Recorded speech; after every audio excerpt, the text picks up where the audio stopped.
տեղի ունեցան ազգային ժողովի հերթական ընտրություններ եւ ընտրությունների արդյունքում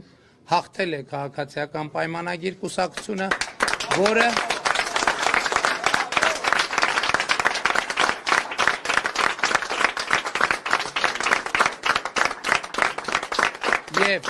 եւ քաղաքացիական պայմանագիր կուսակցությունը միանձնյա կձևավորի կառավարություն։ Շնորհակալություն եմ հայտնում Հայաստանի Հանրապետության բոլոր քաղաքացիներին, ովքեր նախ մասնակցեցին ընտրություններին եւ իրենց ազատ կամ արտահայտմամբ քվեարկեցին, եւ ուզում եմ ընդգծել, որ քաղաքացիական պայմանագիր կուսակցությունը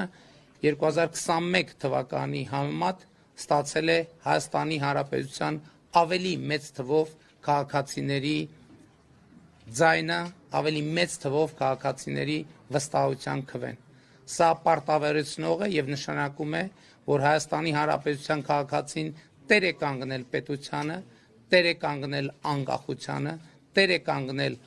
ապագային, տեր է կանգնել խաղաղությանը։ Սա նշանակում է, որ ընտրություններ 2026-ին Հայաստանի Հանրապետության քաղաքացին քվեարկեց 16-ին։ Հայաստանի Հանրապետության սիրելի քաղաքացիներ, սիրում եմ բոլորիդ, հպարտանում եմ բոլորովդ եւ խոնարհվում եմ բոլորիդ առաջ։ Փառք նահատակներին եւ կեցցե Հայաստանի Հանրապետությունը։